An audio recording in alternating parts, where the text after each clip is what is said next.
Do you think UFOs, the paranormal, weird history, cryptozoology, and outsider art are pretty darn cool? Then you're in the right place. Welcome to High Strangeness with your host, Steve Berg.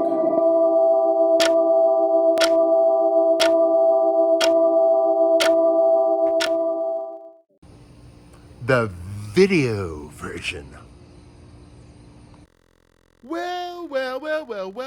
Well, my friends, it seems like you found your way to another episode of High Strangeness. Tonight, and it actually is night. Most of the time we're recording during the day, but it is a very Octobery night here in the heartland of America. It's rainy, it's crispy, it's cool. I had a grilled cheese with tomato soup, so you know where my head's at.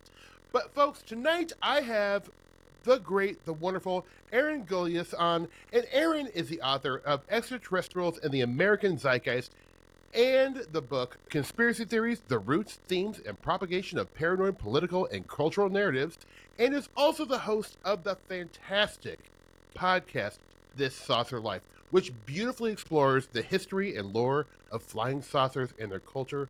Aaron, this has been a long time coming. How are you, buddy? Absolutely. I'm great. Steve, thanks for having me on.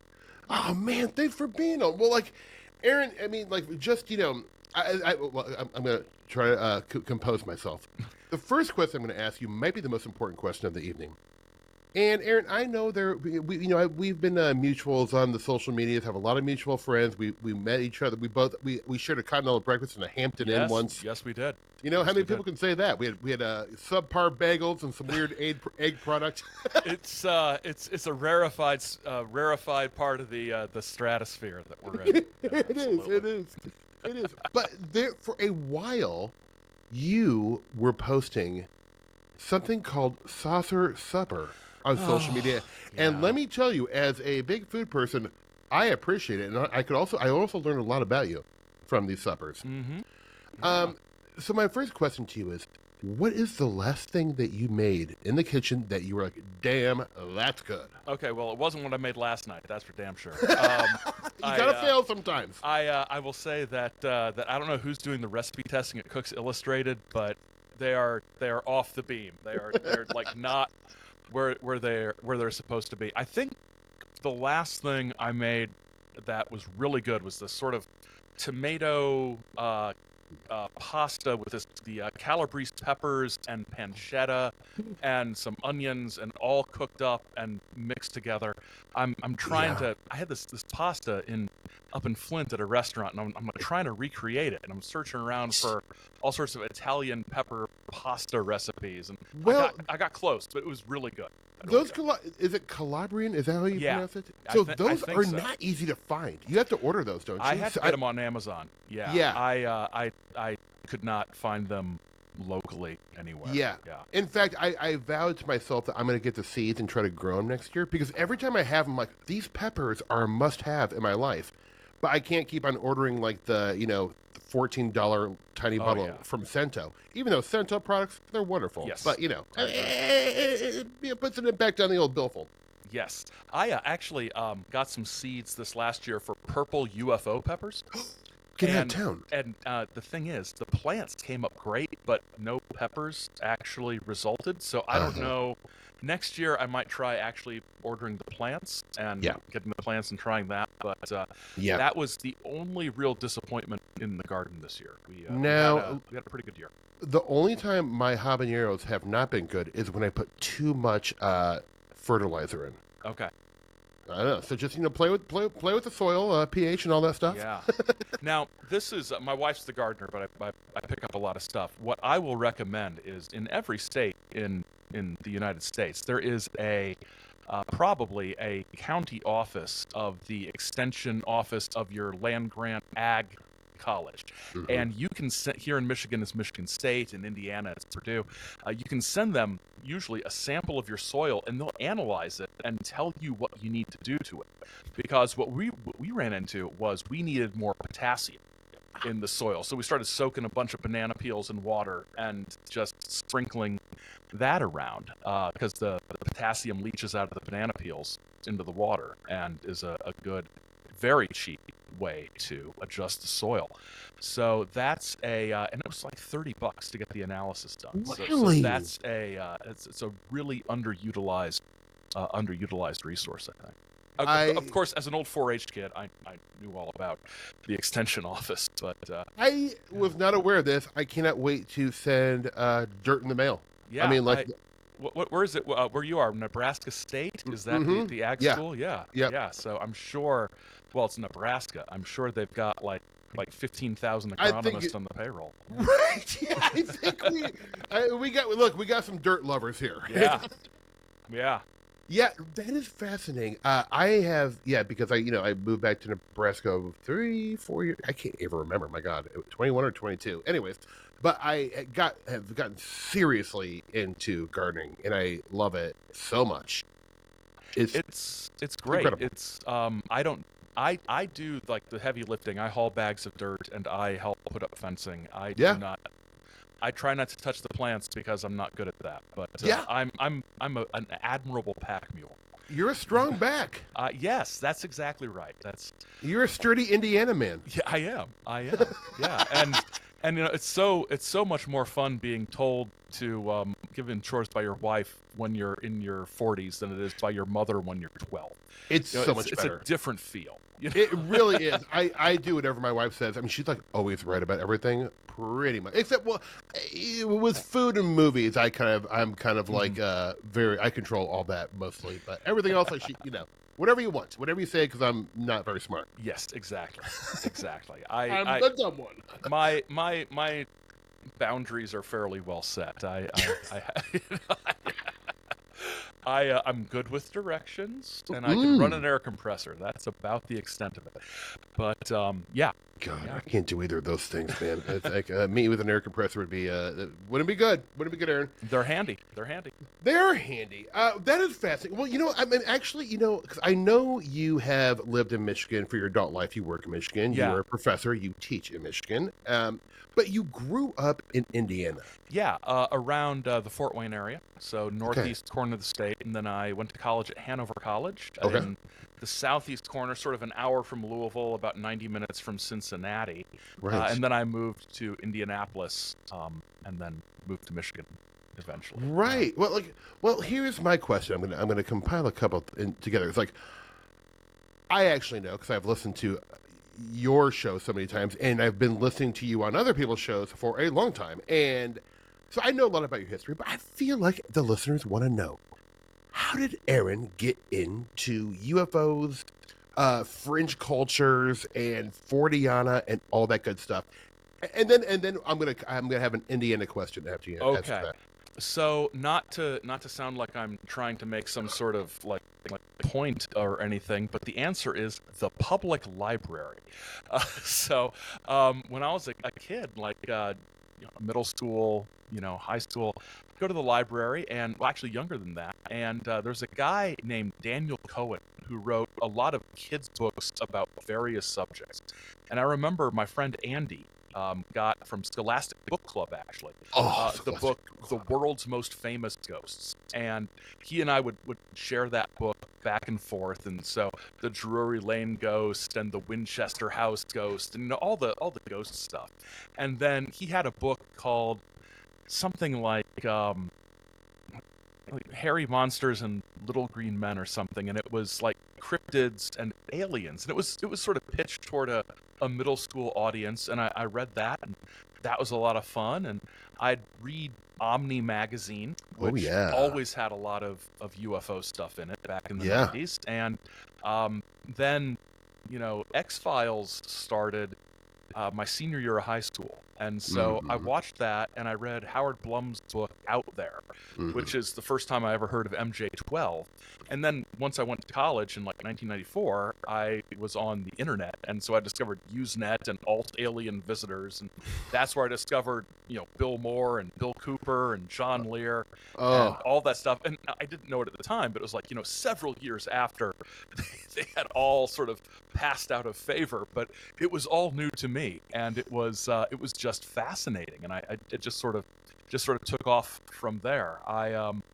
I was always into it through college. Our history club at Hanover College the alma mater of Woody Harrelson. Oh, Woody Harrelson and former Vice President Mike Pence, and also former Vice President Thomas Hendricks. So there are two vice presidents from Hanover Wow. College. Our history club, the advisor was into this stuff too, and we figured out how to get David Jacobs onto campus. Because he was a historian at Temple, right? Yeah, that's right. So we got him in here, and he did his talk. But I was part of a small group of students who got to have a sort of one-on-one conversation, or not one-on-five conversation and dinner with him, which was really interesting. And what really sort of stuck out to me was I was, even at that point, kind of getting interested in contactees and the George Adamski type thing. And I mentioned that to him, and he just like completely dismissed, "Oh, those were all hoaxes." And I'm just like, "Have you read your books?" You know, it's like, you're talking about alien hybrids, dude. that are taking over the world, right? And like, no, a guy in a jumpsuit, well, that's a little too far, right? I love it. Well, and that was probably in, like, I'm guessing, so that was like the 90s. I mean, like David Jacobs. 97. That was right when Secret Life came out. So that was, it was like, actually 97, 98, right around there. Oh. So he was at the height of his powers. And, and profile. And it was just, and looking back at the time, I was really irritated, but looking back, it's hilarious. All my friends who went along with me to his talk, they were just ribbing me mercilessly. It's like, so this is what you do. This is what you what the hell? It's like, get a life, dude. Yeah, it's like you're even more of a dork than we thought. It's like the Star Trek and the Doctor Who wasn't enough. Now you're on the UFOs.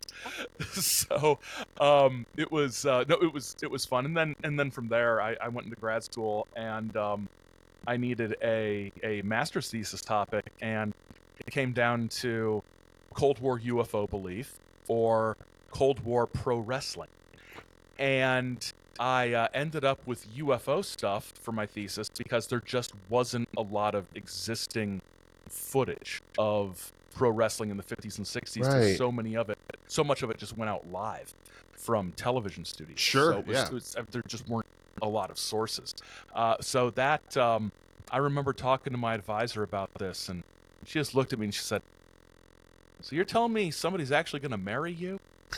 And she apologized right away, but I was laughing as I was like, "Yeah, no, it's great, isn't it?" It's crazy, I ended right? up not actually marrying that girl, but somebody would marry me eventually. They have no idea I'm into flying saucers, so yeah, keep that. That's right. Yeah, exactly. Absolutely. So that's sort of the trajectory that. That's that it took. well. It's also like, I mean, the 90s were such a wild ass time. Yeah. For UFOs, and I guess like you would say the same thing now. It's just like there's not much. I mean, like, look, I won't get too much into it, but like I feel like modern ufology just isn't that much fun. I mean, no one's even. No. It's really like just kind of gross, And there's always been a lot of. Well, there, as you know, I mean, going back into like the late 40s, like there's always been a very problematic wing of ufology and saucer buffs and stuff, and we will probably touch upon that because I know you have a fascination with, like I do, with like the conspiracy culture mixed in with the UFOs, especially in like the 80s and 90s. But, so we will definitely get to that, but. Yeah, what if? I mean, there was like, I remember like UFO magazine, Don Ecker and Vicky Ecker's magazine. Like, I loved it. Like, I mean, like I bought every issue and like devoured them over and over again. I actually, one time when I was in LA, I got a hold of Don Ecker because I went through a period where I was just calling all these like older ufologists, like, saying, "Can I buy you lunch?" And he's like, "Yeah, you want to go to the Cocos we used to go to after he's like, a lot of major shit went down there. Like, like MJ12, and he's talking like almost like espionage. I'm like, Don, that sounds great, man. And I walk into the Cocos, we meet. He's like, is the place exactly what you thought it would be like? I'm like, I didn't really have any expectations, but it was great because like, I do have like this affinity for like the old timers, like. Because like while they were problematic for sure, some of them, they were just more fun. Yeah, they were, and And Don Ecker was just he was a character. He was a gimmick and a half. You know, He was. It's just yeah. Yeah. We'll probably get into some of We're that. gonna get into that. We're gonna get into that. But a little bit more about Indiana before we jump into the future. But like when you were growing up as a kid, like were you like was there? You know, I was super into like urban legends and even like local folklore and stuff. And Indiana really has quite an amazing UFO encrypted history. Yeah. Like so, probably more so than Nebraska actually. But were there pieces of like urban legend that were kind of like, you know, Indiana centric that you were into, like, you know, maybe a little bit more than your friends? Yeah, there was a story. I grew up in Fort Wayne, and in the rural, I was in one county over in the sort of rural area, and there was a section of Allen County where Fort Wayne is called Liberty Mills, and there was just everybody just sort of knew that there had been a wreck, some teenagers, in indeterminate number of years before. It's always like about 4 years ago, because 4 years when you're in like high school, you can't check it, right? There's nobody still at the high school that you can ask. So it's like, 4 years ago or so, there was like this wreck, and everybody died. And if you drive on Liberty Mills Road at night, sometimes you'll see the phantom car. And that always jumped out at me, and I always remember that because I knew people who did that. Like a friend of mine did, and I said, "Did you see a phantom car?" And he said, "No, but I saw like a really weird light hovering in the sky. You know that I don't think it was like a shooting star or something, but I don't know. It wasn't Venus. You know, I don't know what it was. So Right. And I have no idea. And it's, you know, looking back, it's like, well, this is just our version of the same story that is told at every high school in the country, right? It's like the meat hook hitting the roof of the car, right? Right. It's that sort of thing. So it's but that one jumps out at me. When I was in college, we actually had a crop circle in my county, and I've told the story on the podcast, but it was like 7 years ago I told it, but it was like summer of 1996. And I picked up the newspaper. Our local, we got one issue a week free, and that's all my parents, because they bought the newspaper from the actual city next door, right? So it's like crop circle in Thorn Creek Township, and I picked up the phone and I called my buddy. On the show, I refer to him as Simpson J. Hanover III. Yeah, I've heard that reference many times. I call up Simpson, and the phone was busy because we were trying to call each other at the exact same time. But we get through to each other, and we're like, we need to go check this out. So I go to his house.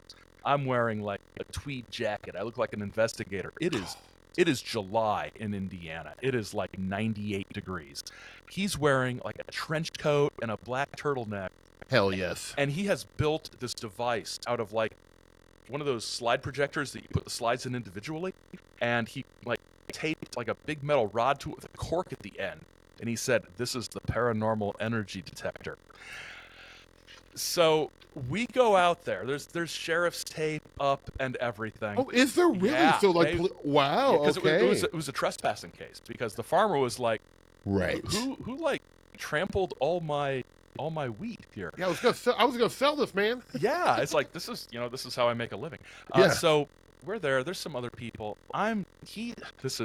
It's not embarrassing. It was embarrassing 20 years ago, but now it's just funny. It was awesome at the time, then got embarrassing. Now I'm proud of it. You know, it's one of those things. Yeah. He was like walking along the ditch, looking through this device, calling out numbers. I was repeating the numbers into a tape recorder, like they were real.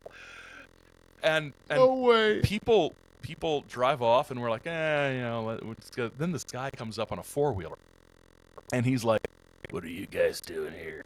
And we're like, "Oh, we're just we're with the UFO Investigation Agency," which was a real thing. That's a separate story. But the UFO Investigation Agency, we're just investigating this. He's like, "I know who you guys are. I know your type." And we're like, "What?" He's like, "I know all about this. I got a stack of magazines that high." And I'm like, "Well, the news said they found a cigarette in the middle of it, so it's probably man-made." He's like, "That was my cigarette. I was out here at 4 a.m, and it was already here." We're like, "Okay, that's outstanding, sir." And he's like, so who do you work for?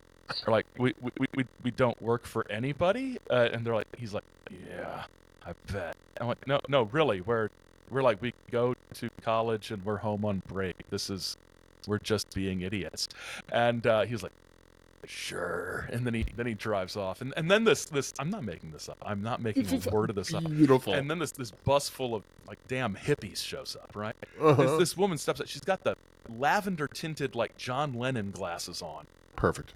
And she explains that she took a class in crop circles at the local IU campus, and I'm like, I don't think that's a thing that you can do. Doesn't seem accredited. But she, the accreditation would be a mess with that. But she volunteered to take our paranormal energy detector into the center of the crop circle to get readings for us, because we were like, we're not crossing the sheriff's tape. We're not. Hell no.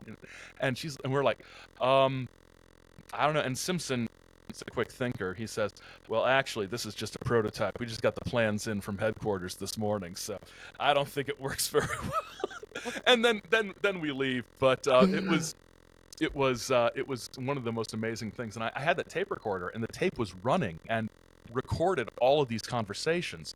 What? Yeah, and then we listened to it, and some of our friends were there, and one of those friends was my now wife, and she still remembered that. And it was like the second or third time we'd hung out. But then the tape disappeared. I have no idea what happened to the tape. It's like the greatest regret of my life that I don't still have that, because it was amazing. But you got too close to the flying saucer, Aaron. We got too close to the truth, and you got way too close to the I'm truth. pretty sure the Men in Black came and confiscated that tape. Yeah, I mean, I didn't want to say it, but we're all thinking it. Or there's another possibility. It was sitting with like 24 other identical unlabeled cassette tapes, and my mom threw them out. Right. At some point. I mean, that's an outlier of a possibility. Right. I'm sure it's the Men in Black. Yeah. But so that was a lot of fun. So that's the sort of That's the sort of dipshittery wonderful we engaged in. Like in terms of the crop circle. Now, did you actually get your eyes on it? Yeah. So you could see, now, was there anything remarkable? Like, some crop circles, they're not all like, some are beautiful pieces of art. Yeah. Some are like, they didn't really try very hard. Yeah, that's what this was. It was like, you could tell it was a circle of flattened crops, and that was about the extent of it. Now, I will say, several years later, this would have been 2004 or something, we were living near Vincennes, Indiana, in the southwest part of actually we were living across the river in Illinois, but it's basically southwest Indiana, and I went to an Indiana MUFON conference there that was going on, and one of the people there had actually investigated that crop circle for MUFON. Okay. And he told me he was smoking a pipe. It was weird. It's like, dude, it's like 100 degrees out here. That can't be. No. That's not fun. But have you heard of cigarettes, sir? Yeah, get a cigarette like a normal person. Yeah, come on. I mean, mouth cancer, no good. No good with the pipe. No. But he said, very, very interesting data from that crop circle. I'll send it to you. He never sent it to me. So, and I haven't. All I've been able to find out on the internet is that he investigated it, but I haven't seen any results. But it was a lot of fun. It was a real like legit crop circle. So that was pretty wild. And you made your own UFO agency. Check that off the list. Absolutely, absolutely. Well, actually, that was a real agency. I was the one-person Strategic Investigation Team 1310. It was the UFOIA was run out of I think Spokane, Washington, in the mid-90s by a guy named Randolph B. Warnicki. That's a great name. It is, isn't it? And he would send out these email alerts that said UFOIA hot flash. And my friends would make fun of me. They're like, is this the menopausal UFO agency? And I'm like, no, it means it's like, you know what he means. Shut up, guys. Stop making fun of me. This is serious stuff. I had an identification card that I had to fill out by hand, and I got a picture and I put it on there. It's somewhere. God, it's somewhere. I can't remember where it is. But I never got assigned a case. But we at least at the crop circle, we acted like we were, official. But this was a real thing. Randolph B. Warnicki later went to prison on for having child sexual abuse imagery on his computer. So it's it's ufology. Ugh. Yeah, there's some unsavory folk involved. Oh, yeah. Always has been. Yeah, There always has been. I mean, at least he didn't show up on the To Catch a Predator show. But, no, God, dude. Unlike other ufology. Yeah, well, I'm gonna jump ahead just because we're bringing this up, but like, what do you think it is about? I do think about like why, obviously UFOs just on its idea. It's an out there idea. Mm-hmm. It's a fringe idea, so it's gonna always attract fringy people, right? But like, I do wonder what the big appeal to some of these right wing, unsavory folks. Yeah. Not saying that everyone on the right wing is crazy, but like, I'm talking about the far right, Yeah. the Oh, yeah. Militia, Bill Cooper, like destroy the government, right? But like, do you think it is kind of like this thing where it's like, it's this, they're like, well, the government's keeping, UFO truth from you, so you can't trust the government, and they like that general sentiment, and that's what they're latching onto. Like, I think that's a big part of it. I think it's sort of this undermining of the idea of authority, scientific authority, legal authority, right? Things like that. It's a way to get into that. Sort of angle into that. I think back in the day, at least, I think there was a big trend, like Ernst Zundel and his sort of Nazi UFO stuff. He would put ads in UFO magazines and use it as a way to build his neo-Nazi mailing list. So he saw the ufology people as kind of a soft target. I put it in the ads. UFOs, Nazis, they buy stuff about the UFOs and Nazis. Pretty soon I'm just selling them stuff about Nazis. Yeah. So I think it's sort of a target of opportunity. Mm-hmm. Sometimes people who will believe extreme ideas might believe other extreme ideas. I think there's I think there's probably an element of it that is, and this is deeply unexciting, but I think there's an element of, in any group, there's going to be a percentage of people who are susceptible to extremist ideas. Yeah. And the extremist idea of overthrowing the government and, instituting some sort of fascist state is probably a little more appealing to many unbalanced people than the dream of political revolution to create a classless society and the workers' revolution. Because let's be honest, leftist political theory is difficult and boring. Yeah, it's dry. It's dry. Right-wing political theory is put on a uniform and shoot people. So you're right. That is interesting. You're so right, though. Yeah. It's like if I'm sort of not sure what sort of extremist political ideology I want, it's probably not going to be the smoke-filled coffee house poetry. Yeah, it's totally, especially at least back in the sort of time period of the 60s and 70s and things right. like that. Well, it seems like a lot of like the because growing up and like even just not really, I shouldn't say growing up, but like reading about like the history of like conspiratorial ideas and just being so into UFOs, you're gonna brush up against conspiracy theorists, in your reading. But like, it does seem like a lot of there were like left wing conspiracy theorists, but they were more interested in like business and political corruption, and then the right wing was kind of more interested in like a little bit like less complicated ideas. That's a good way to think about it. It's the left-wing conspiracy theories are very much about corporate power and the military industrial complex and all of that, and it's complicated stuff. Their solution to it often was a stronger, more balanced bureaucracy that would counter this. And then on the other end of the spectrum, you have it's this bureaucracy stuff that's keeping you poor and raising your taxes, right? And not the sort of fiscal argument sort of thing, but we should blow up the people who are costing you more money. They're going to take our guns. They're going to take our guns. Yeah, all that nonsense. It's I grew up in that environment, and looking back, I mean, even at the time, I was thinking, I don't think of any reasonable, logical way they would be able to take all of us. They can't. Yeah, I don't think it's a thing to worry about. It's definitely not. It's not going. It's not going to happen. They're not coming after your Ruger 22 rifle that you shoot tin cans with. If you've got a squad automatic weapon somewhere, it's yes, then that might be an issue because of federal law. But they're not. No, they're not going to take your Colt 45 or your but it was one of those like little things they would constantly say, though. It was a very big concern. And it was like many other, what was the phrase? Wedge issues. That was the phrase they used. It's like, we can go after people who would never vote for us anyway. In any circumstance, we can go after the union guys. We can go after the working class, Catholics. We can use gun control and other.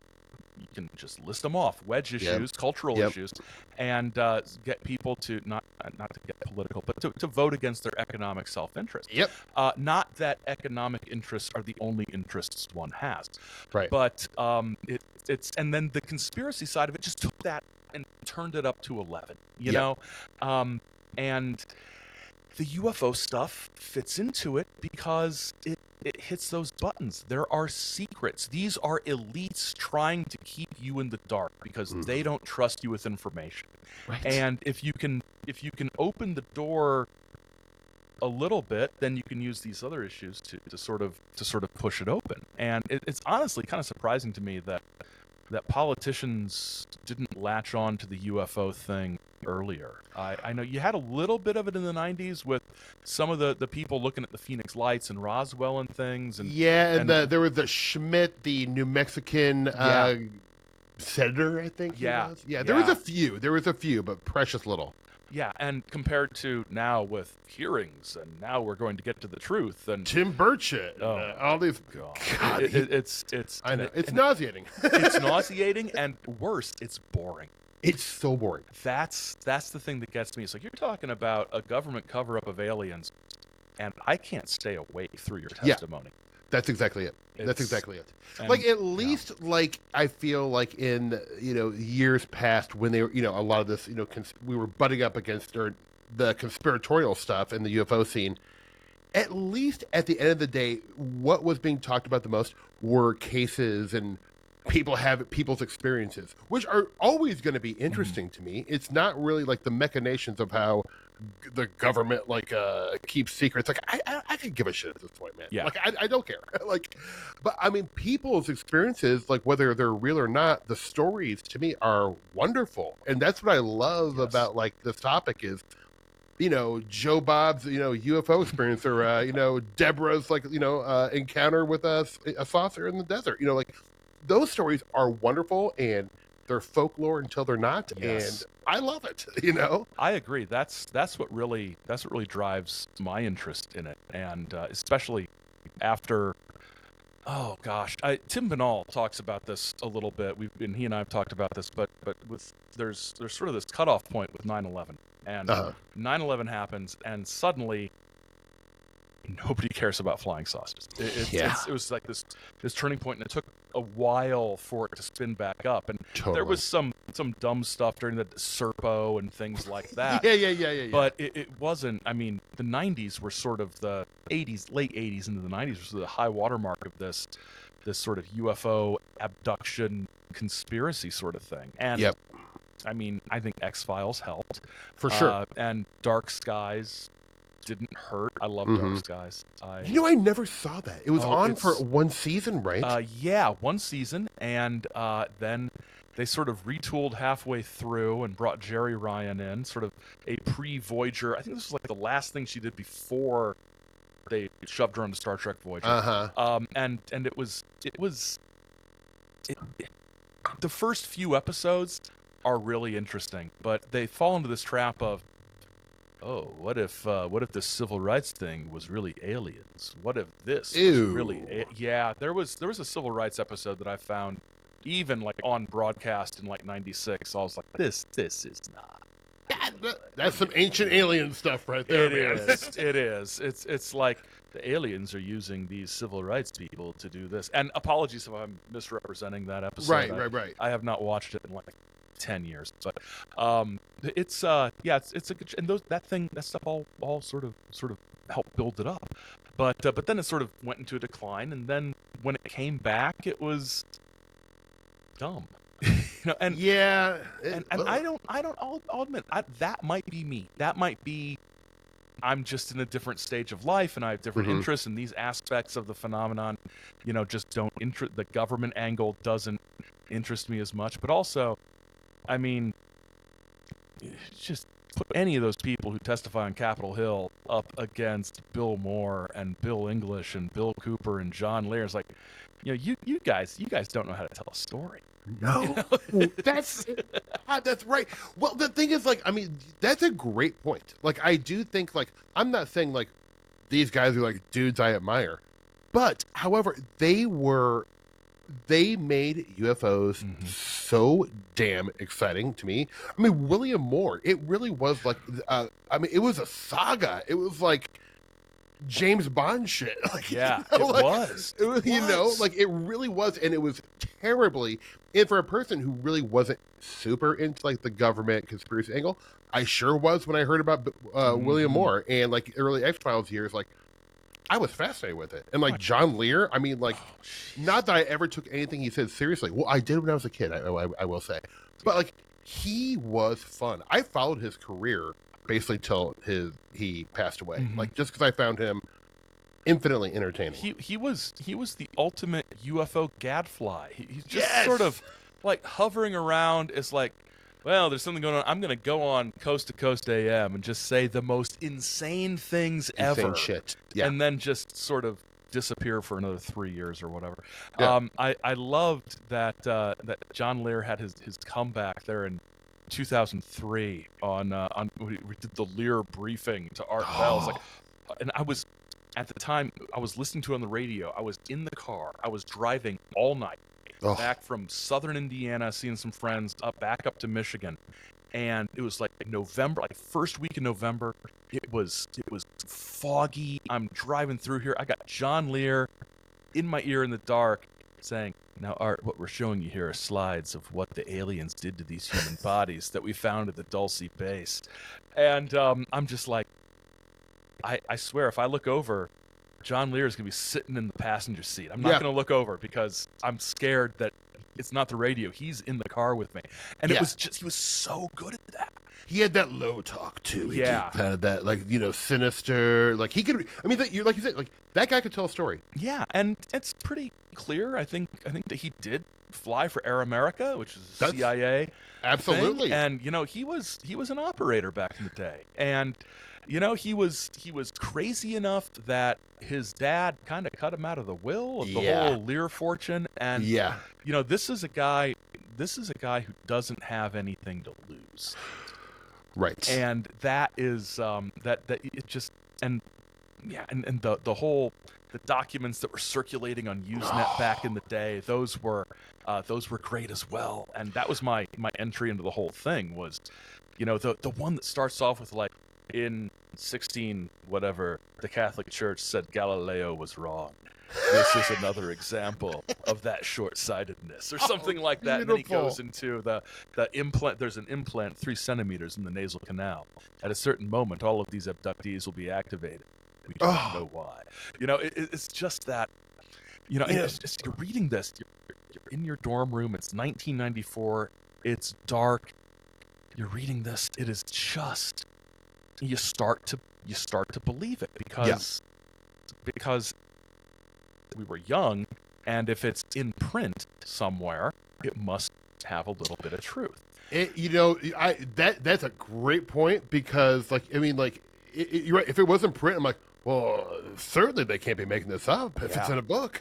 Yeah, I mean, I don't even know how you get this on the internet, so you got to know somebody, right? And I remember one time, my roommate and I, we were in some room, and I was like, I had my desk set up as some sort of like stupid giant command center thing, and I found on Usenet a list of IP addresses for Air Force bases.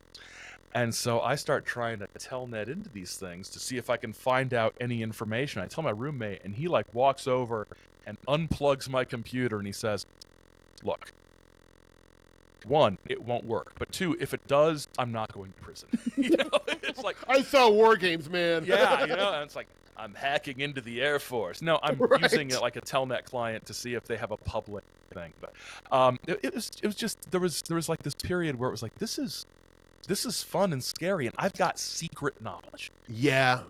And I don't think people think the young people. I don't think the young people think like that anymore, because everything's on the internet. And where are they learning their conspiratorial stuff? They're watching TikTok and YouTube. Right. YouTube. It's on the Yoo-hoo. It's on the Yoo-hoo, whatever. Your kids with your Yoo-hoo and your tunk talk. Well, no, you're so right, though. I mean, the way they're almost getting UFO stories now is like an AI through AI imagery and like an AI voice going, in 1974. Like, and I'm like, this is not good. Like, it's like, not that it's not good, but it's like objectively poor quality, poor storytelling. The voiceover is a nightmare. Like, I'm like, so no wonder UFOs are so boring. I mean, like, UFOs are, probably they're as exciting as the media culture will let it be. So if the media culture is drab and boring, then it's going to almost reflect that, like. Absolutely. And yeah, the AI stuff is just atrocious. Oh gosh, I was on Audible looking for books, and for some reason what was recommended to me was David Lynch, A Summary of His Life and Art by AI Aggregator. And I'm like, I'm going to take my phone out back and shoot it. This is I'm Elvis in front of the TV at this point. That makes me upset, especially as a Lynch devotee. Yeah, him of all people. Right. It's like, oh gosh. I mean, I just finished reading or listening to the memoir he did with I forget her name, but they alternated chapters. It's beautiful. It was just he was such a thoughtful person, and so deep in how he looked at every little thing. It's true. And I just to have some audio AI summary of his work which is probably just cribbed from Wikipedia and churned out. It's distressing. It's distressing. It's depressing. It's all it's really like it's so anti-art and anti-intellectual, and it's like, it really, like, I do worry about this stuff, like contributing to the mass dumbing down of society. Yeah, I mean, we spend grading. We spend most of our time policing AI. God. Now that's the only thing people talk about, like at meetings and professional development. It's all just like, well, how do we combat this? But we can't combat it. We have to use it. And like, it's like, well, I would like not to, Yeah, but can we just not do that? Like, and like students saying, well, we had a student panel, and God bless them, these are students, right? But they talked about how a couple of them were like, this is not just morally wrong, but environmentally disastrous. And I'm like, thank you. True. But there was someone like, well, I don't use it to do my work. I use it to help organize my thoughts. And I'm like, use your brain to organize your thoughts. What do you? I mean, it's I saw something. I think it was Justine Bateman did an interview, and I read it, and she says something like the AI is convincing us that we can't do all these things that humans have done for 100,000 years. Yes. Up to like a year ago, we were doing these things. Exactly. I mean, my God, we didn't forget. Well, I just use it to help me make an outline. It's like, what? I don't know. People. I mean, literally, I heard an NPR story where they were interviewing a bunch of people on how to use AI, and some lady was saying, it was a younger person. They were saying, I use it to make my grocery list. I say the recipes I want to make, and then it makes my grocery list. I'm like, this is gonna go bad. Yeah, it's not gonna be good. Oh my gosh! Oh, there was a glitch, and they mixed up milk and buttermilk. But it's okay. It's whipped cream and sour cream. It's all cream. And as men who like to work in the kitchen, this is not okay, folks. I'm here to tell you, buttermilk and milk are not the same thing. Don't do that. I mean, I still don't know why they call it buttermilk. That just messes with my head. It's like, Yeah. it's just sour milk. Yeah, I just stay away from it. Yeah, I don't know how to do it. I use it. What do I use it? I use it for salad dressing. I make a blue cheese dressing or a gorgonzola dressing that has a little bit of buttermilk in it. But that's literally the only thing. I'm back on board now. Pancakes. I've used it for because the bubbles has a sort of leavening effect to it. Okay. You're making your case, and you know I'm back on your side now. Okay. Yeah. You want me back? The buttermilk. Buttermilk has its place. It's just you're not putting it on the Lucky Charms though. It's not a heavy cream you can substitute for your chicken masala. Don't do that. Everything's better with heavy cream, isn't it? It really, unfortunately, is. Every once in a while, I'll try to leave it out. Like I was making, what was I making? It was a chicken tikka korma a few weeks ago, and I didn't have heavy cream. And I was like, you know what? It'll be fine without it. And it wasn't bad, but it wasn't chicken tikka korma. Yeah, it wasn't the same. You need that creaminess. Yeah. There's a fat content, and the fat interacts and binds other flavors in certain ways. And so if you don't have enough fat, you don't have the same effect. And it'll have a grit too. The texture's off. It's just not. It's not. Folks, let's just be a warning to all the listeners right now. There are things you can substitute and skip out, no doubt. Yeah. However, when it calls for heavy cream, use heavy cream. Use heavy cream. Use heavy cream. Sometimes when I'm feeling indulgent, I'll put heavy cream in my coffee. And mama. It's just. Yeah. There's something about feeling on your lips sort of the oiliness of the cream. It's just like, this is I've made it in life. I am putting heavy cream in my coffee. I am one of this is as close to the 1% as I'm ever gonna be. You might as well be Blake Carrington from Dynasty. That's right. It's Alexis, get in here. We've got to have somebody killed in a car wreck or something. We just really aged ourselves. We did. Yeah. Although I am young enough that Dynasty was one of those things that my mom was like, okay, it's time for you to go to bed. Yes. Dynasty's on late. I'm like, She's like, but it looks really exciting. And my parents were like, it's not. It's not. Trust me. I always liked Dallas. The opening titles of Dallas and the music was just. I didn't watch the show because I was like 8. We were too young for it, but my parents loved it. My grandparents loved it. And it was like, that was the thing where my brother and I were like, you guys go down to the basement now and go hit each other with boxing gloves or something. We're gonna watch it now. Keep it down. Yeah, it's just one of those shows, and and then when I saw some, I was like, so this is just basically my mom's soap opera. Yeah, it's a nighttime soap. Evening. Oh, that's interesting. And the guy from I Dream of Jeannie is on there. Right. I Dream of Jeannie was on, every afternoon of syndication on our independent stations. So yeah. For some reason, the music from the opening credits of I Dream of Jeannie, that cartoon, it always scared me when I was a kid. I don't know. Yeah. It seemed like it was unearthly and strange, and it's like it doesn't, the little triangle sort of stylized cartoon bodies dancing. It really bothered me. I don't know why. It was off-putting. Yeah, it was. And honestly, I don't think Dr. Bellows and Major Healy got enough time. It's like Larry Hagman's character, he's sort of this unfunny straight man, but Major Healy was hilarious. I loved Major Healy. Which was funny, at the time, Larry Hagman was having, Hollywood parties and doing LSD acid tests at his house. He was, a major, one of the first, Hollywood celebrities to be like, yeah, I take acid all the time. It's interesting because you wouldn't think that between... He always played really put together, straight guys. Yeah, like the Air Force officer, the oil guy in Dallas. And you never would have thought that, Dr. Bellows was probably part of, MK Artichoke or whatever, Right. I'm pretty sure Dr. Bellows was dosing unsuspecting Air Force recruits. But, and Major Healy was just getting high at every possible opportunity. No doubt. But Larry Hagman, you never thought Larry Hagman was going to be that guy. An unsuspecting psychonaut. You never know, folks. You never know who's a psychonaut in your neighborhood. Ask around. Go door to door. Yeah, exactly. Ask if they are and if they'll share. Does orange blotter mean anything to you? Okay, next. Hey,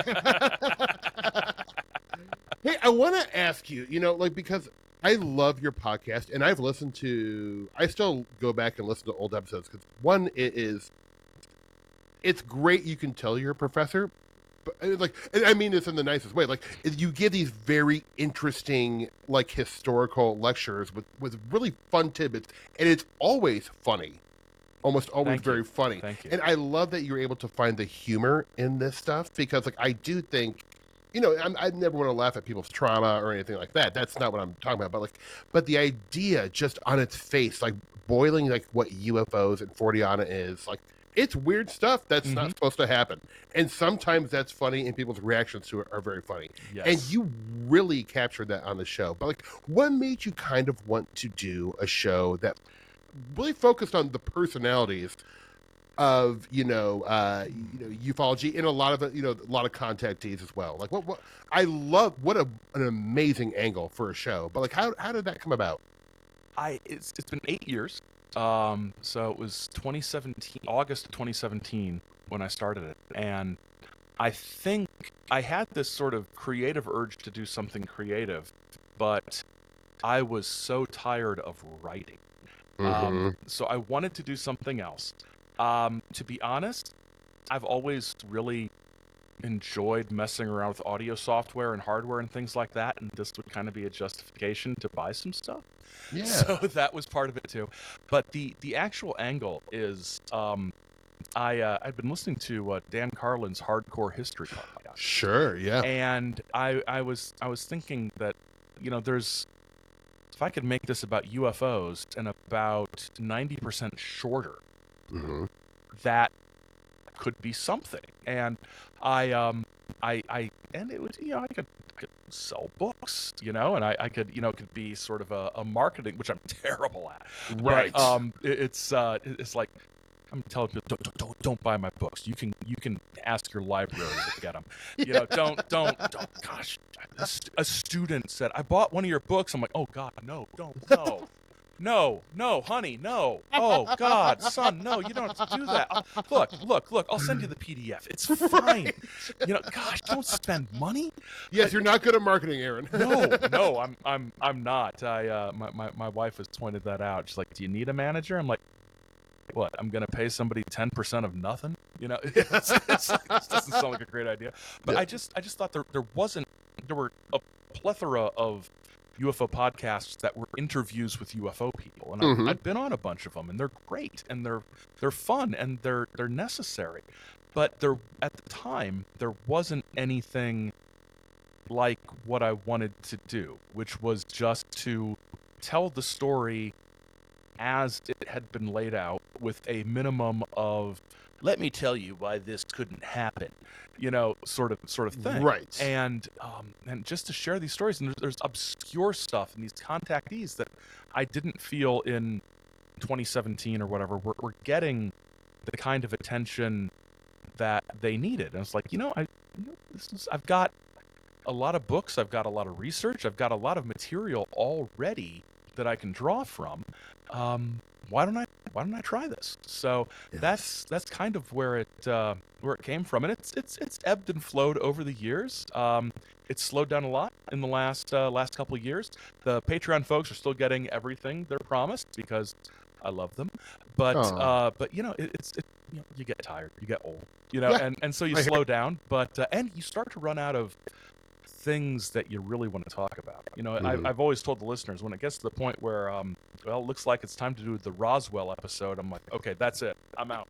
I'm not doing that. I'm not doing a Roswell episode. I've run out of material. Yeah, that's the sort of hard stop on that. But that was sort of the idea and the focus is these stories that hadn't been told, or at least hadn't been told in a way that was sympathetic. And not snarky and dismissive and cynical, because there's enough of that. We don't need that. You don't need me to tell you that it's highly unlikely that the jumpsuit guy was from a flying saucer. Right. You don't. I mean, y'all have brains. You don't need me to say that. But we tell the story, and we enjoy the story. We embrace and enjoy the genre, right? Yes. And take it for what it is, as folklore or sort of, high concept science fiction-y type things, and just embrace that part of it. And I didn't see anybody else doing it, and it sounded fun. Well, and I do want to say, like, I mean, this is nothing I'm bragging about, but I, like you, have read way too many UFO books. Yeah, like more than I care to admit. But in a lot of the subjects, like I knew about, but not like you must do like some pretty like in-depth research on this stuff. It's amazing what you can find by the best source I've found for a lot of these things, for like some of the really interesting stuff, is the newspapers. Because newspapers.com. Yeah, newspapers.com. Love it. Amazing. And it really is. When I was in school, I mean, God, what a resource. It's like unreal. Young me is jealous that for $100 a year, young me is jealous that I have $100. Yeah. But to have this kind of resource, and to get the things like local angle stories on what happened, not just this is a book they wrote, let's talk about the book, but right. At the time they said this, and this is different than what they wrote in the book, and there's a still different version that's in this magazine. And so I think especially with what was it? The guy with the ginger ale and the pill. God! I should know this. I literally should know this. Yeah. I keep wanting to say Salvatore Allende, but that's not it. No.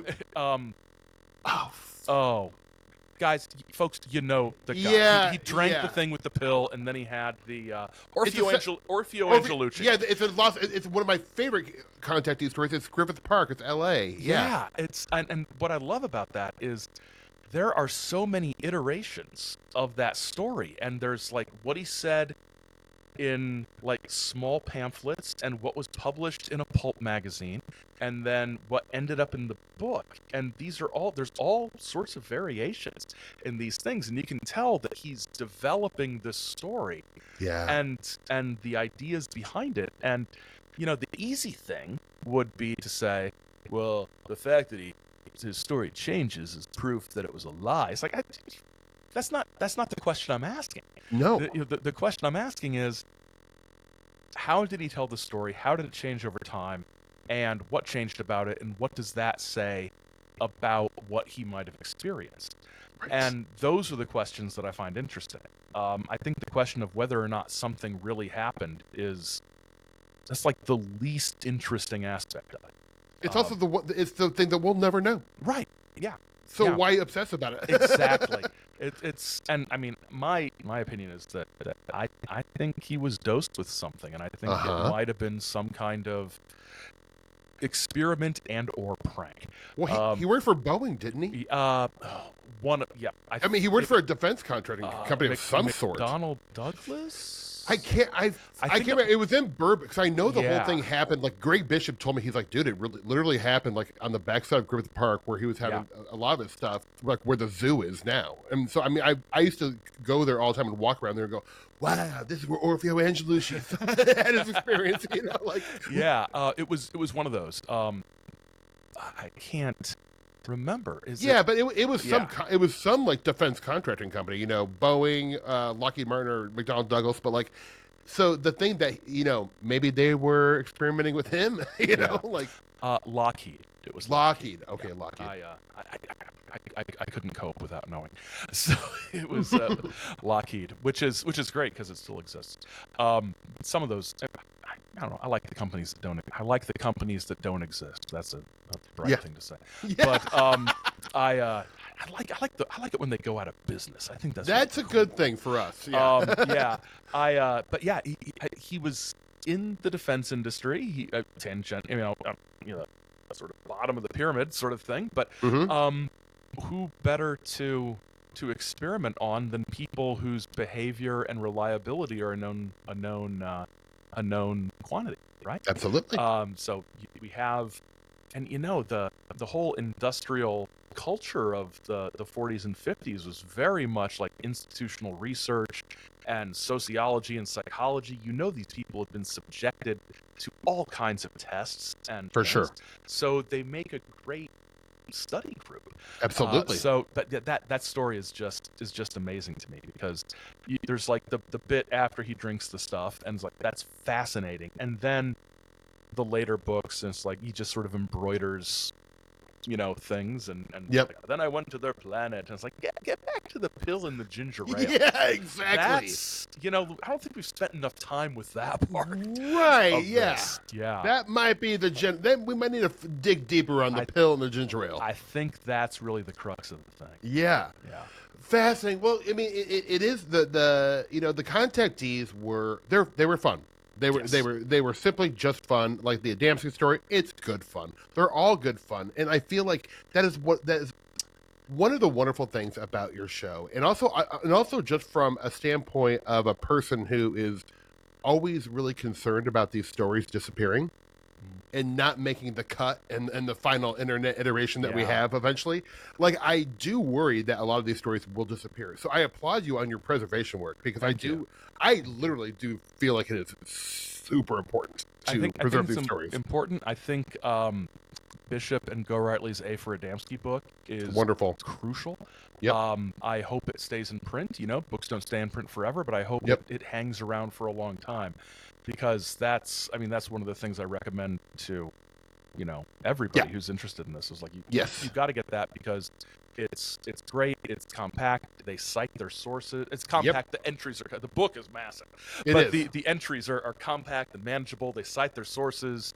It's got pictures you won't see anywhere else, which is really, pictures are so, when I did my my contactee book, the first book, I was lucky enough to get lots of great pictures and permission to use them from the Gray Barker archive in West Virginia. And he had some pictures of Al Bender, I think, that I don't think I've seen anywhere else. Wow. So that was kind of cool to and David Houchin, who was running the place, was just so generous and kind with information and access. I mean, this doesn't happen where you go into an archive with your laptop and your little flatbed scanner, and he lets you scan whole books for your use. Amazing. So because you've only got a day and a half there, right? But it was wonderful. And if you haven't read this is for everybody. If you haven't read Gabe McKee's new book, The Saucerian, his biography of Gray Barker, from MIT Press. I have not read that yet. I'm writing it down right now because I meant to order that. Oh my God. It is amazing. It is the I don't know if it's the first book where I'm blurbed on the back cover, but it is certainly the proudest blurb that I have. It's a great book, and he's his scholarship. He's at NYU Libraries. He's a academic librarian, and his focus is on like the history of publishing and like book history. And so, just because Gray Barker was a publisher of so many things, he published so many contactee books, and pamphlets and magazines, newsletters, all kinds of stuff. And this book goes through the whole history of that, and the social history of the time, and his life as a gay man in West Virginia in the 50s and onward. It is a fascinating book for so many reasons. It is I was so happy when I heard he was writing it, because it was, for years I've been thinking, why isn't there a Gray Barker biography? Because there needs to be. He was a massively important figure. And there's 2 documentaries about it. It was surprising, I haven't seen the original one that's like out of print and hard to find. Whispers from Space. Yeah, I've never seen that because it's impossible to track down. But Shades of Grey is it's fun. I own it. I liked it. I've got Whispers from Space on a VHS. Oh, damn. Yeah, and I've got to give a shout out to Adam Gorightly, who his VCR broke, and he sent me a bunch of tapes a few years ago. And he sent me that one, and Farewell Good Brothers, which was a documentary about contactees from the 90s that was on HBO. And they've got like Howard Menger on it, like they interview him. It's Shut up. It's on. I think it's on YouTube. I'm pretty sure it's been digitized and put on Farewell Good Brothers. Oh my God! And I'm looking for that. It is a classic. It is very interesting, because in the I think it was early 90s, like 91, 92. And nobody was talking about contactees back then. No. But there's this whole HBO documentary about it, and yeah, when I first heard about it, I was like, wait, what? That's real? And I'd had like some sort of really janky digitized version that I found on a website that, one of these websites that you're like, I'm gonna have to burn my computer after I download this. There's like, next thing you know, it's ransomware, it's Trojans, it's all kinds of things. But it's really good. I'm pretty sure it's out there. Might be on Internet Archive as well. Oh my God. Internet Archive has a lot of good stuff like that. I have a new white whale. Thanks a lot. I'm gonna be obsessed and try to track this down. That's what we collectors do. We're like, but have you seen this? Yeah, exactly. Well, that was really good, but yeah. Actually, what you need to see is... Yes. I'm sure I've said that 1,000 times. Oh, too. yeah. I'm guilty of it. Yeah, it's you get to a certain level of knowledge, and you're like, it's like, okay, how do I mention this without being the comic book guy from The Simpsons? Right. You don't want to be that guy, but that's the thing about ufology is culturally, I don't know if anybody's looked at it from the perspective of fandom and fandom studies, Right. because that's what it is. It's Right. It's yes. I mean, no, ufology is not an academic field. It will never be an academic field. No, it shouldn't be. Nobody's got the Donald Kehoe chair in ufology at Stanford or whatever. That's not a thing. But it is a collection of people who over the years have become obsessed with it, have conventions, sometimes dress up, make magazines and write things. This is, how is this not a fandom? It's total fandom. It is. And Yeah. what I think is hugely ironic is the disdain that old school sci-fi authors have for ufology, going all the way back to Ray Palmer and Richard Shaver with amazing stories, and just this like, how dare you print something that you are trying to tell us is true? That's not what we're doing here. Well, it's interesting because, you bring up a good point. Like, I feel like, I'm definitely probably wrong about this, but I feel like what Ray Palmer was doing, he's like, sure, these sci-fi stories are good, but what if we entered it into this new realm of maybe fiction? Yeah. To where it's like, these stories are purportedly be true, but they're really just science fiction stories that someone is giving, like, saying this is actually a real thing, really, really happened. Yeah. And right? And that is titillating. I think that's absolutely what he was doing. And I think Ray Palmer is and luckily there's a great biography of Ray Palmer called The Man from Venus, I think, something like that. Fred Natus wrote it, and it's really good. And that's what he was doing. He was sort of looking into this liminal space between fact and fiction. Apologies for saying liminal space. Yeah. Because everyone take a drink. The thing is, it used to be like, I shouldn't say liminal space because I feel like I'm in a, my graduate seminar reading postmodernism.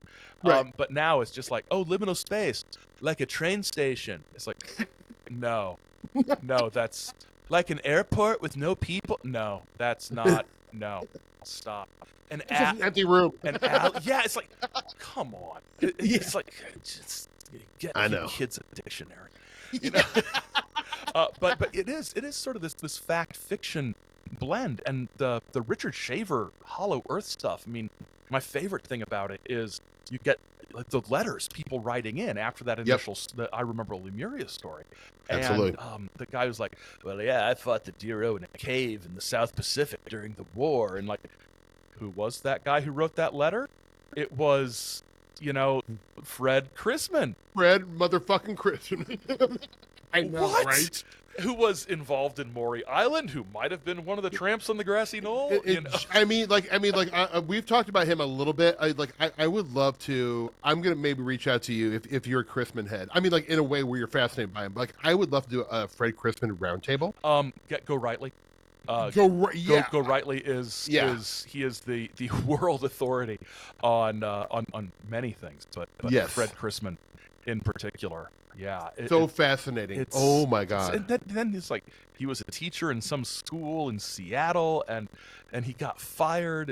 It's just there's well, he got fired for creating a Republican, like a young Republicans movement. He's like some sort he of was trying to create like a fascist movement amongst the student body. It's like, well, I got a sort of student organization I'm working on and sponsoring. Oh, what is it? What is it, Fred? Well, we're nationalists. It's just like, what like. He had a radio show. It was amazing. Fred Chrisman is just one of these figures that kind of like Kerry Thornley, that's like, it just pops up in the most unexpected places, and it isn't well enough known. I mean, if things were fair in this world, Steve, Kerry Thornley and Fred Chrisman would be on money. But that's exactly. Maybe not. But or it could happen. Be careful what you wish for. Actually, it could absolutely happen. We'll get William Dudley Pelley on there too. That's exactly right. I was actually in Noblesville, Indiana last weekend with some friends, and I was like, I wish I had time to go find where Pelley and his silver shirts hung out, and where George Hunt Williamson. Yeah. Those I'm pretty sure the building's knocked down because Noblesville is like, exurb hell now. But it's the most built up, ritzy place ever. But it's fun it's fun to be in the same physical location that these things happened, even if it looks completely different. I think it's fun to go to those places. A couple years ago, I figured out where Buck Nelson's farm was in Missouri, and went out there. I went to the archives at the University, Missouri. I think it was Missouri Columbia? State. Missouri State. Okay. Oh, it was started with an R. Rolla, Missouri, and they had one of the programs from Buck's conventions, and on the back was like a map. A map to Buck's place, it said, and like an ad, and it said like a little north of the intersection of like Highway JJ and this other state highway. And I went out there, and I'm looking around. It's like, okay, there's like this dilapidated farmhouse and a bunch of land, and it looks like most of the buildings have been burned down, but there's like 8 angry dogs and like a camera and a no trespassing sign. And I think I mentioned that I'd seen this on like Facebook, and Michael Huntington commented, yes, did you see the dogs? I'm like, yes, okay, I was in the right place. The angry dogs. Yeah. So it's like going to those places, going to the bunkers in the TNT area. Agreed. It's just interesting to be in that same physical space, and I'm such a nerd for that. Whenever I travel for work, for whatever, like my poor wife is so sick of me making like weird detours. Like, hey, there was like a Bigfoot seen hopping off a flying saucer in 1971, allegedly, and we're meant to go. And she's like, God damn it. Yeah, my wife has pointed out that my road trips basically involve driving 14 hours to a field.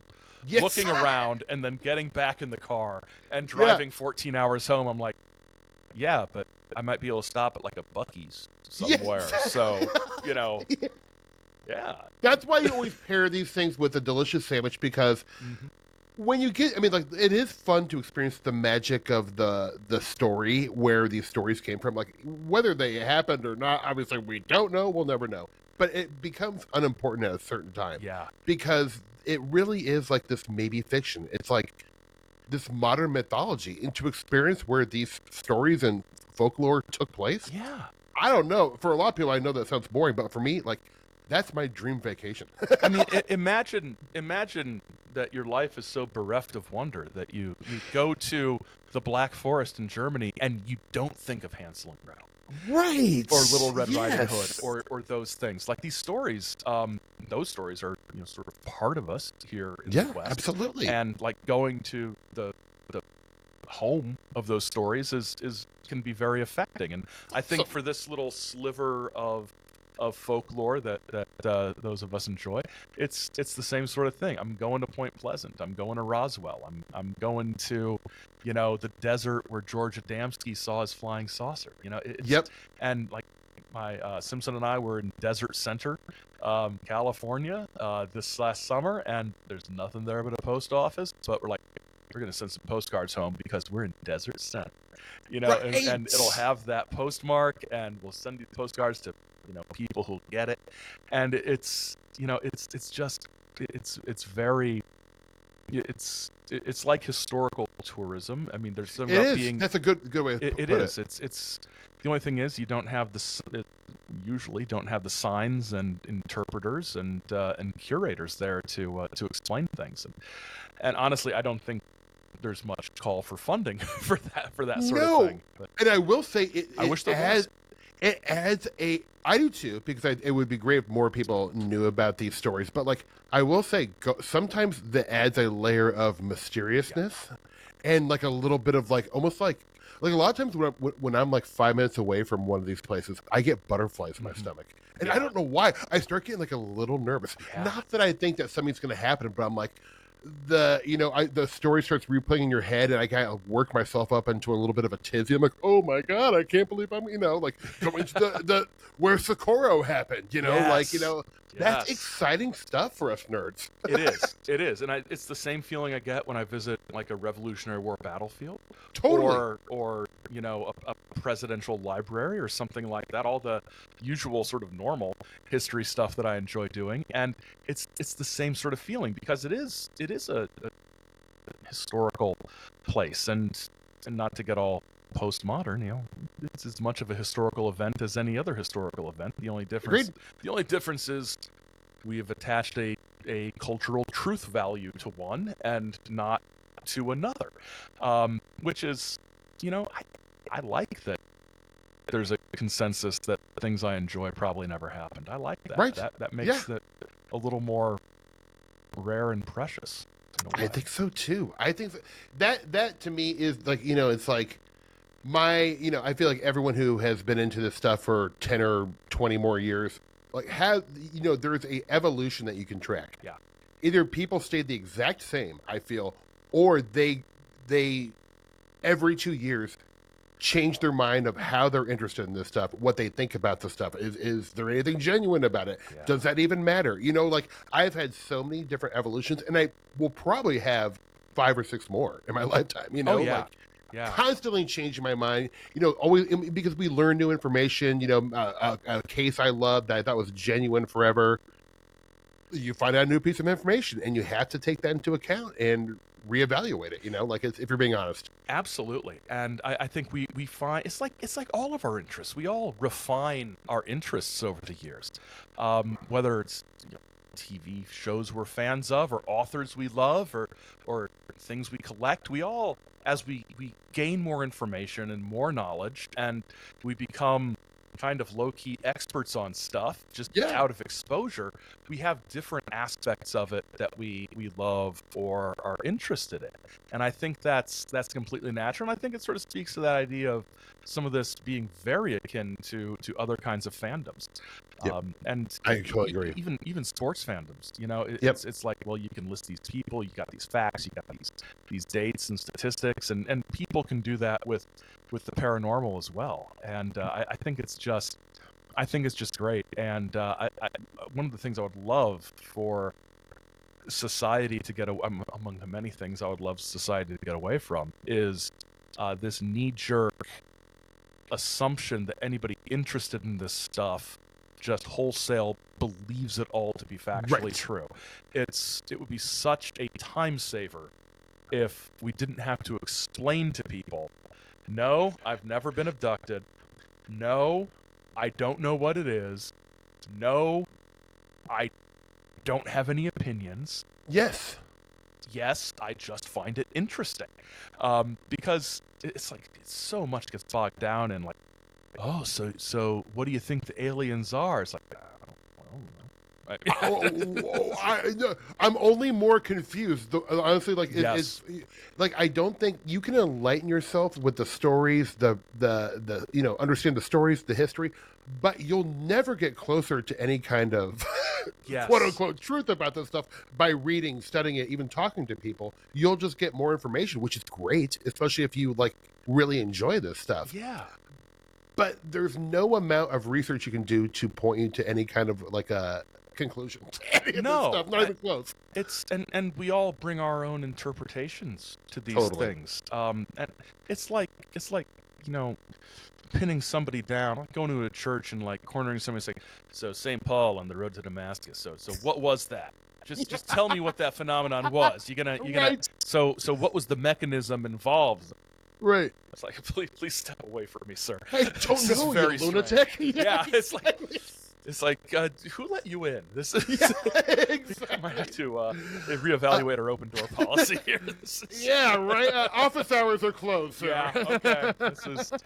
Yeah. I have students sometimes who, like, I've listened to your podcast. I'm like, oh god. Uh-oh. Oh god. You know I don't have a belief system in this stuff, right? Yeah. It's Yeah. like, oh god, is this gonna end up? Right. Am Well, I going to get a phone call? But I usually used they're to- just really yeah. interested. I which hid is my. nice. I was like in the UFO closet until like 5 years ago because I was like, working on L.A. and Hollywood. Like people are gonna think I'm insane. Which is bizarre because it's Hollywood.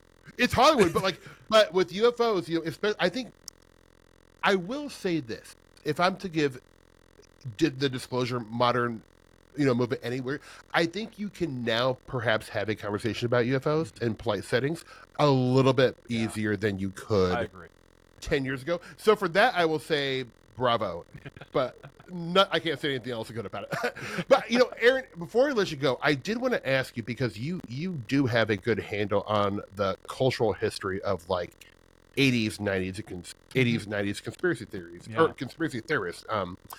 And like, modern conspiracists really have, I think, had a big part, which is crazy that they've actually had an impact at all, because Yeah. they were so marginalized in the 80s and 90s. But like, I think they've had a actual big part in this kind of post-fact, post-truth world we live in. Absolutely.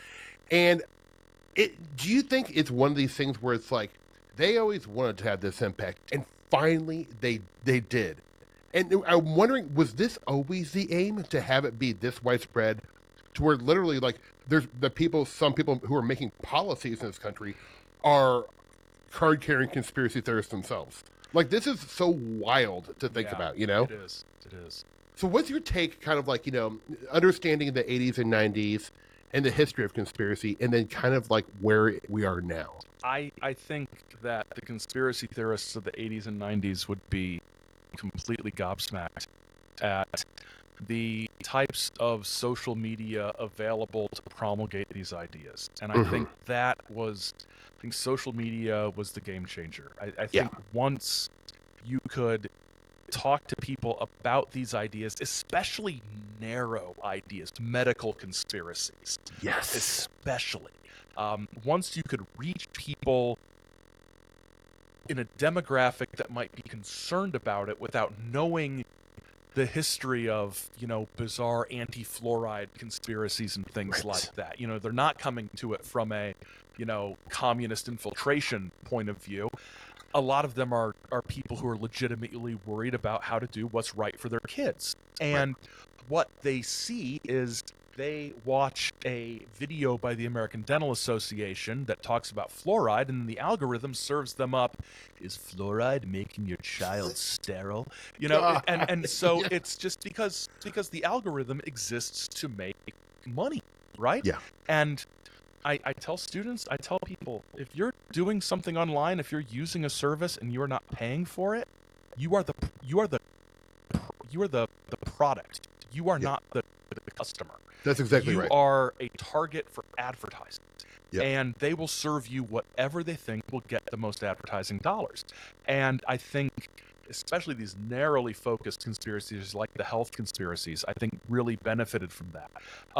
And I think for broader political conspiracy type things, the deep state type stuff, I think this, I don't want to sound elitist. Okay, I don't want to sound more elitist than I am. But I hear you. Though. I know you're going. Yeah. I think once the barrier of having to read a book was eliminated, these ideas spread much more quickly. If you combine that with the barrier of having to buy the book to read in the first place, right? That it just the audience for old conspiracy stuff back in the 80s and 90s was, and before was very self-selecting. Yep. They were people who were looking for these alternative ideas. Right. And the audience now is just anybody sitting in front of a computer. And I think that has an effect, because you look at, I mean, you look at a book about the JFK assassination from back in the day. Mm-hmm. I mean, the whole like string board cliche meme thing, I mean, that was legit. You had to keep track of this stuff. Yeah. And now, you know, it's like somebody's like, seriously, talk to students like, well, I saw this video and it was like 5 minutes and it was like really interesting about who killed JFK. I'm like, 5 minutes? Yeah, it's... Come on. It's like, Well, if everything's distilled down to a 5-minute video or a meme, even, you know, like where it's like a lot of these ideas, I mean, like, if you pay attention at all, you can track where these ideas are being spread. And so many are being spread through memes and like micro videos. And I'm like, oh no. Yeah. Like critical thinking, it's not dead for everyone, but it's dead for the majority of people. It is. You know, like, it is on life support. And and the things about the memes and stuff, what's really frustrating is how many of those memes started off as ironic and satirical, and nobody's going to take this. It's people on 4chan and 8chan just being idiots and knowing they're being idiots and having fun being, and then it just sort of spreads into the wider culture. And it's like, well, I saw this thing. It's like, wait, no, that's some dumb 4chan thing. That's not real. No. And they're like, well, no, I did my research, right? That nothing gets my. I mean, like the whole do your own research thing. It's like, look, I could read the back of the Moderna vaccine. It's like desohydroxyline, and I'm like I know what that fucking does. I mean, like I could read 3 books on that stuff, and I'm not going to understand how these compounds react with another. So the do your own research. It's like y'all can't even read a book. Yeah. Like how do you expect to understand what the contents of a vaccine and what it does to the human body? Like, that's why we trust doctors and people to understand this stuff for us. And like, I'm sorry, I didn't mean to get all angry, but the research that makes me. Because I had friends who said that to me, and I'm like, well, dude, I did my own research. I'm like, Tim, you're an idiot. I've known you for 20 years. Like, I've always known you were stupid, but this takes the cake. Exactly. It's very frustrating because it is. It's you're not doing research. You're seeking out things that affirm your biases. And that's exactly right. It's and we're all guilty of that to one degree or another. Of course. And I watched a video and you listened to your doctor. How is that any different? I'm like, it's so different. Yeah, it's like I'm sorry. I'm sorry for people just listening. I'm just silently gesturing in frustration. But it is very, very difficult. And I think just as the conspiracy content today is it's there to make money for the platform. It is. Back in the day, the people promulgating conspiracies back in the day were also trying to make money, but they were making money by writing and selling books and having radio shows and doing presentations and sort of hand selling these ideas to individuals. And like Bill Cooper would talk about how his Hour of the Time program reached millions and millions of people. And Mark Jacobson's biography of Cooper, Pale Horse Rider, says, reliably maybe like 50,000 at best. Right. But because it was shortwave, man. It was a major broadcasting. I had a shortwave radio. It was like one of those multi-band radios I got for Christmas, and it had shortwave, but you couldn't pick anything up. No. It's like, one time, I'm pretty sure on the police band, on some CB band, I heard somebody pulling a bank job. I'm pretty sure, but I might have been sort of reading into it. Somebody said, "Have you got the stuff?" And I'm like, "Oh, seriously, there must be a crime taking place because only criminals say, 'Have you got the stuff?'" That's true. We all know that. It's either a bank job or heroin. I don't know. That's how it works. 14-year-old me was really excited and was willing to testify. But I heard him say it, officer. Yeah. But yeah, the old conspiracy folks, it's very different. And what's interesting is to see the old conspiracy folks, how they're coping today. Jeff Rentz, the Jeff Rentz program on his website was, he was like a competitor to Art Bell. back in the 90s. He was like right neck and neck with Art. Well, Yeah. maybe not neck and neck, but they were pretty much the only games in town for a while. And his website is still there. He's still got his show. And there's no UFOs. There's no cryptid stuff. It's all just insanity. Yeah. And terrifying insanity. Like I look at it and it's like, holy hell, this is, what in the name of God am I looking at here? That's right. This is not, like when I was in college, I heard, Stanton Friedman on the Jeff Rentz show talking about MJ-12, and I was like, well, this guy's a pretty good interviewer, and Stan Friedman's an acknowledged expert in stuff, UFOs, and nuclear physics, and it was like a legit thing. And now it's just, I mean, when the people who make their living enticing people down the rabbit hole go down the rabbit hole themselves, it's like this Inception level, like, are you, like, I think this person's actually bought into the whole deal. And it's terrifying. It is. It's terrifying that these people have a big, I mean, I don't know how big Jeff Rentz's audience, but I'm sure it's big enough to be scared of. Yeah, it's more than 3 people and a dolphin or something. It's and the thing is, everything is so splintered and fragmented media-wise too. It's no radio program is going to get traction. There are roughly 11 billion and a half podcasts or whatever. Yep. It's you look at like the stats for downloads, and you're like, oh, yeah, that seems like a decent number, and then you look and you're like, you're in the top 1% of podcasts, and it's that's exactly right. It's like, that is not good. No, it isn't. The fragmenting of the audience is just but it's a different conspiratorial landscape. Like ufology, I think it's less fun. It's less interesting, but at the same time, I want to acknowledge that it was never super fun like ufology was. Even back in the day, you had you had Oklahoma City, and things. That's like exactly that. right, and that's a result from conspiracy theories too. Like I mean, those guys, were fans of Bill Cooper. Bill Cooper thought they were nuts when they came to visit him, and actually, talked to the police and said, there's a guy out there. I'm not sure about this guy. And if Cooper's saying it, Cooper was was an interesting cat, man. Absolutely. I never really have gotten a handle on how much of all that stuff Cooper actually believed. But he was a good showman. His radio programs were incredible to listen to. And he presented this stuff with so much gravitas.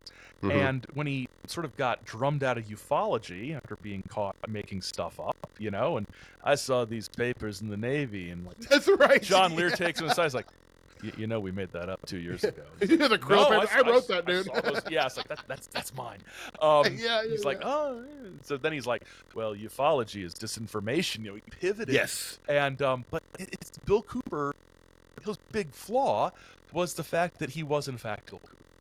And he was, pathologically unable to cooperate or get along with anybody. So he pisses off the UFO people, then proceeds to piss off the militia people. Because, his militia was the only real militia, and he had his intelligence service, and he had his people everywhere, and he's denouncing all of these other militias as not legit. And when, those other militias were back much more legit than, within the sliding scale of militia legitimacy of the 90s.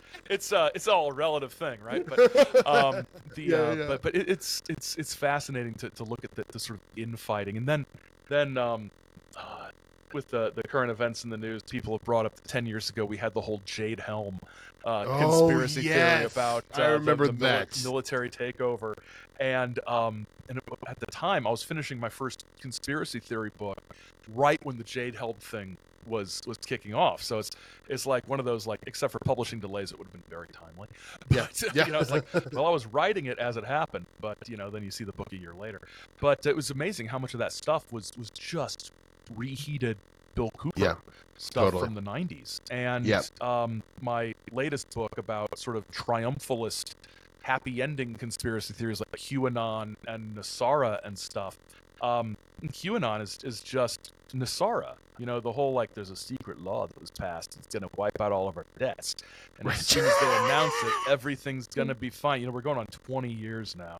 Yeah. But that was another thing. I was writing it, and I was going to have a little bit about QAnon, and then it was 2021 when I was writing it, like the beginning of 2021, and the QAnon stuff exploded. So I'm, like, writing, and I'm, like, refreshing Telegram over here and Twitter over here, and I'm following Lynn Wood and people like that, and I'm like, so I was, this is going to sound, I know how this sounds, but if my publisher had gotten the book out faster, I would have had one of the first books talking about QAnon out there. But yeah, damn. No, it came out 3 months after a couple of books on QAnon. But I think I have one of the only books that really discusses NESARA in depth out there. So, and NESARA is, if you haven't seen the documentary Waiting for NESARA, it's I can't remember. It's on one of those streaming services that you've never heard of, but you do the free trial just to watch that one thing. Waiting for NESARA. Is that NASARA? NESARA. Yeah. National Economic Security and Reform Act. Oh my God. Yeah. Well, you know what's interesting to me. I'm sorry, and I'll let you go here. I've kept you a long time, but like I do want to, like, it is funny because if you like imagine like the stuff they were, you know, fear mongering about in the 80s and 90s. A lot of it is literally happening in American cities, and they're all like, and then the modern conspiracy theorists are like, no, this is good actually. But I'm like, that's how the tape. I mean, it really, they have crossed hemispheres. It has. It's such a dramatic way where like the paranoia of the 80s and 90s is literally kind of happening. Yeah, you know, in a lot of ways. It's like, oh gosh, you know, the alligator Alcatraz thing sounds a lot like the FEMA death camps. It sure as hell does. It sure as hell does. I don't know if it's, you know, horseshoe theory type thing, but crossing hemispheres, like you said, it's very... I mean, they're sending Black Hawk helicopters into major American cities. Yeah, it's like, this is the sort of thing, and I think, honestly, that Bill Cooper would be appalled. I do too. He would be absolutely appalled because he hated everyone. Yeah. So he had no favorites. He had no Yeah, but it's very troubling, and I think just the that sort of like, you know, this is exactly what, you know, this segment of the political spectrum was raising hell about. Exactly. And now it's happening, but it's not happening to them, so it's okay, right? But it will. That's the thing. That's the thing. If one person doesn't get due process, they can take due process away from everyone. Literally anyone. And it's not that they will, but they can. And it's just like it's like when you're negotiating a contract. Like, you know, I don't think management should be able to do this. Well, we would never do that. Yeah, but you're not always going to be the ones in charge. Of course. You know, down the road, there's going to be... It's almost like we need some sort of written document to lay out the boundaries of federal power that every state ratifies. Yeah. And then those would be the boundaries within which government has to work. I mean... Call me an idea. You're onto something, Aaron. An old-fashioned idealist, but you know, it's just common sense politics for common sense Americans. God, well, you can run on that. I'll vote for you. You got my vote in 2028. Pal. I would never run for office under any circumstances. No, neither would I. Neither. I imagine. It's horrifying. Horrifying. Let's stay out of that. Gosh, I can't even go to a school board meeting without getting freaked out. It's like, right. I mean, then guys like us, if we were in politics, then we couldn't have, like, you know, quiet, you know, bagels at a Hampton Inn, you know, and be left alone. No, talk about UFOs. There'd be lobbyists everywhere, you know, and nobody wants that. No. Jeez. I mean, I would like to be a sort of under the radar operator for an elected official taking out his or her enemies. Rhetorically, not physically. That sounds like a lot of work, but you know, I can craft a nice letter to the editor, and that goes a long way. It does. It does. We still have letters to the editor, right? No one reads them though, Aaron. No one reads them. Nobody ever read them. To be honest. That's true. Good point. Good point. Same as it ever was. My man. Tina from Oh, Lima, God. Tina from Lima, Ohio, has some strong opinions about trash cans. But, Oh, I love it. Buddy, this has been so much fun. Absolutely. I wrote down a million questions. We got to 2 of them because Excellent. it went well, it's the first time we've ever got to like really talk Yeah. like this, and so there's just so many things I want to talk to you about. But please, I would love to have you back on. Absolutely. Because I would love to dig deeper into some of the 80s, 90s Yes. UFO culture, because I know you love it like I do. Yeah. So that would be fun. Also, I have some roundtable things. I'm gonna hit you That up would be about some of awesome. that. That would Yeah, be yeah, yeah. awesome. Because I don't have to talk as much at a round table. I love them. Well, they're fun. I They just are. gonna record and let y'all do the work. So Exactly. Yeah. it's good. But man, thank you so much. Will you please tell the listeners where they can find more of the wonderful you? Best place to go is saucerlife.com. All the stuff is there. Links to the books, episodes of the podcast, all those things. Not really on social media much because it's terrible. It's a nightmare. So not on the Twitter, not on any of that. Good. I think Good boy. there's an Instagram that I posted on like 6 months ago. Mhm. But yeah, don't. I've got my audience. You know. Yeah. Well, folks, I mean, for you UFO heads and even for you newbies out there, this is a show I point people to go to first because, I do think it's really important to understand the history and also to celebrate why this stuff can be very fun. Yes. There's so much negativity, but you really, even when you're covering kind of darker negative aspects to contactees experience or just, a piece of history, you do it in the right way. Thank you. My hat's off to you. I have loved your show from the beginning, so I appreciate bravo that. to you, sir. Bravo Thank to you. And I would love to come back sometime and talk about all that stuff. Let's do It'd it. be great. Let's do it, Aaron. Thank you so Absolutely. much. Well, friends, thanks for listening to another episode of Hi Strangers. Do me a favor, do me a really big favor, and enjoy your dinner tonight. All right, friends. Bye-bye.